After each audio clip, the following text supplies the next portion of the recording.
untuk membuka peluang kewarganegaraan ganda secara terbatas bagi talenta-talenta Indonesia yang dinilai memiliki kemampuan istimewa dan juga dapat memberikan kontribusi besar bagi kepentingan nasional. Usulan ini disampaikan oleh Kepala Negara saat menyampaikan keterangan pemerintah atas RUU tentang APBN tahun anggaran 2027 beserta nota keuangan dan juga dokumen pendukung dalam rapat paripurna pembukaan masa persidangan 1 DPR RI tahun sidang 2026-2027 di Gedung Nusantara Kompleks Parlemen Jakarta pada Jumat 14 Agustus lalu. Dalam pidatonya, Presiden menyoroti potensi besar diaspora Indonesia yang tersebar di berbagai negara dengan keahlian yang dibutuhkan untuk memperkuat pembangunan dan daya saing Indonesia. Karena sebagian dari mereka memilih atau terpaksa mengambil kewarganegaraan negara lain karena tuntutan karir, keluarga maupun pengabdian profesional di luar negeri. Dan untuk memperbincangkan pagi ini, kami sudah tersambung bersama dengan Guru Besar Bidang Hukum Tata Negara Universitas 17 Agustus 1945 Surabaya, Profesor Dr. Hufron SH, MH. Wawancara Pro 3. Pagi Prof. Hufron. Pagi Mbak Fira, apa kabar? Alhamdulillah baik, salam sehat Prof. Hufron, kabar baik juga pagi ini? Sehat selalu. Alhamdulillah, sehat-sehat, alhamdulillah. Amin, semoga sehat selalu ya Prof. Hufron. Terkait dengan kebijakan ini ya, wacana oleh Kepala Negara, munculnya kembali wacana kewarganegaraan ganda terbatas bagi talenta unggul Indonesia. Bagaimana Anda melihat hal ini?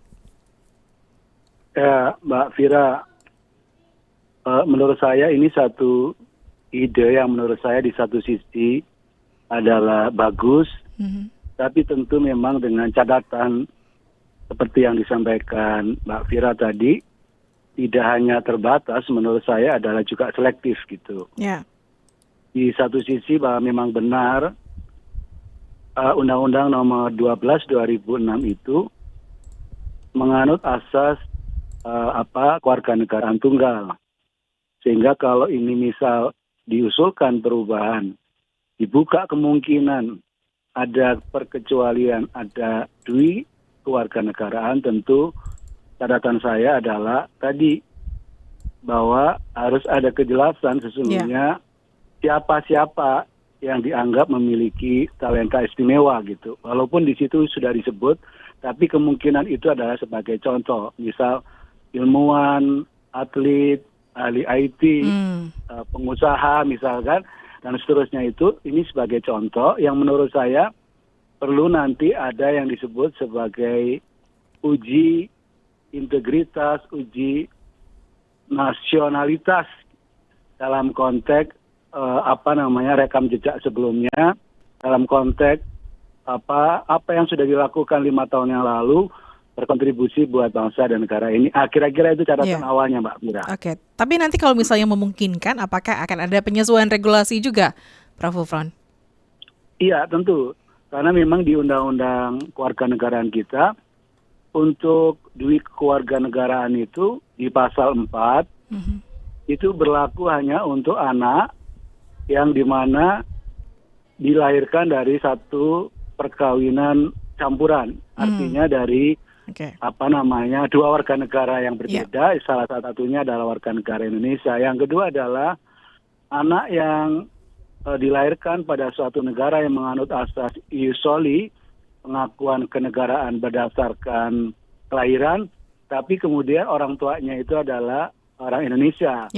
Jadi pengaturan tentang di kewarganegaraan ini terbatas pada anak yang tadi dengan syarat perkawinan campuran atau di suatu negara yang menganut ius soli, tapi orang tuanya adalah orang Indonesia gitu, yang kemudian dibatasi sampai umur 18 tahun.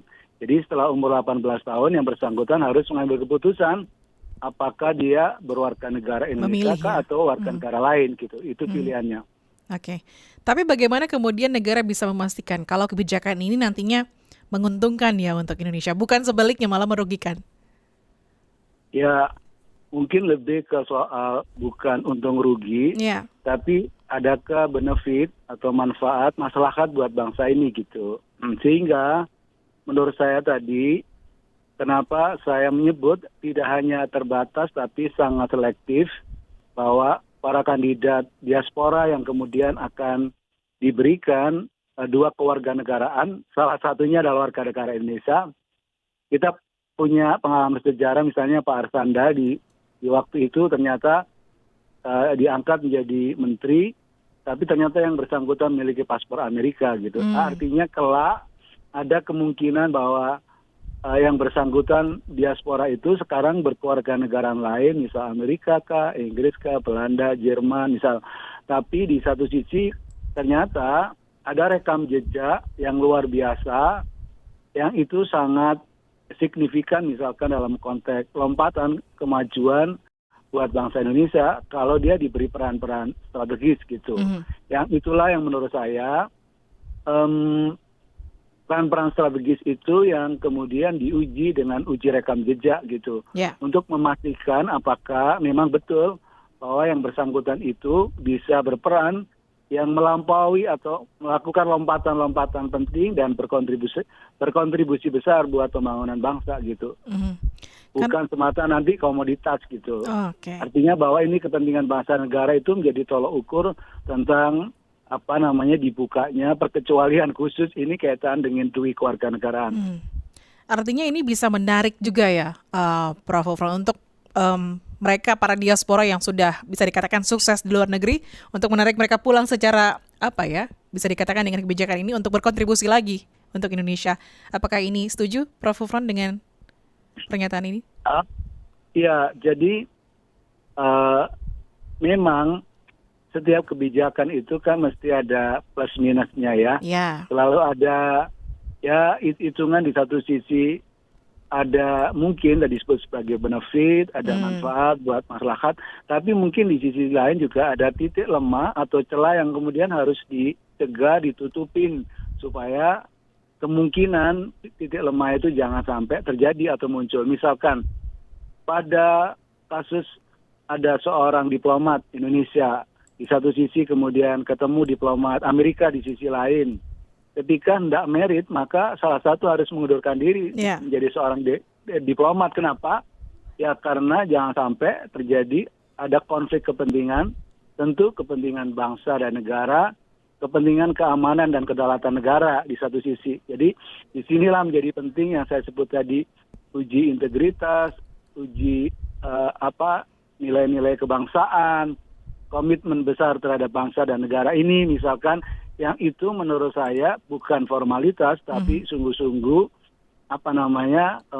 selain rekam jejaknya, uji itu sungguh-sungguh dilakukan dengan maksud untuk diproyeksikan bahwa yang bersangkutan memang betul-betul bisa berkontribusi besar terhadap kemajuan bangsa. Kira-kira gitu, Mbak Ira. Artinya kebijakan kewarganegaraan ini bisa dikatakan menjaga ataupun memanfaatkan talenta terbaik di tengah persaingan global tanpa harus kehilangan jati diri kita sendiri ya, Prof? Oke. Jadi adalah bahwa kita ini sebenarnya untuk berkontribusi besar buat kemajuan bangsa itu tidak semata-mata dibatasi oleh administrasi kewarganegaraan gitu. Tetapi sepanjang bahwa DNA-nya merah putih gitu ya, jiwa bangsanya itu adalah besar. Kalau menurut saya ya yang bersangkutan harus diberi kesempatan untuk supaya juga beliau tidak saja berkarir bagus di suatu negara lain yang semestinya juga bisa berkontribusi besar buat Indonesia gitu. Di situ menurut saya menjadi penting bagaimana persoalan syarat dan ketentuan dalam konteks seleksinya dan juga soal bagaimana pengujian fit and propernya supaya betul-betul proyeksi kita ini seperti yang kita harapkan. Maksudnya maksud tujuan bahwa dia akan berperan besar melampaui dan melompati satu kemajuan yang berarti itu, ya tentu di situ perlu diuji yang disebut sebagai uji nasionalitas gitu. Oke, baik. Terima kasih Prof. Hufron atas waktunya pagi ini. Semoga kita bisa berbincang di lain waktu kembali. Prof. Hufron, selamat pagi. Selamat pagi, terima kasih Mbak Terima Fira. kasih, Semoga sehat bermanfaat. Amin, terima Assalamualaikum kasih. warahmatullahi wabarakatuh. Waalaikumsalam warahmatullahi wabarakatuh. Guru Besar Bidang Hukum Tata Negara Universitas 17 Agustus 1945 Surabaya, Profesor Dr. Hufron SH MH. Wawancara Pro 3.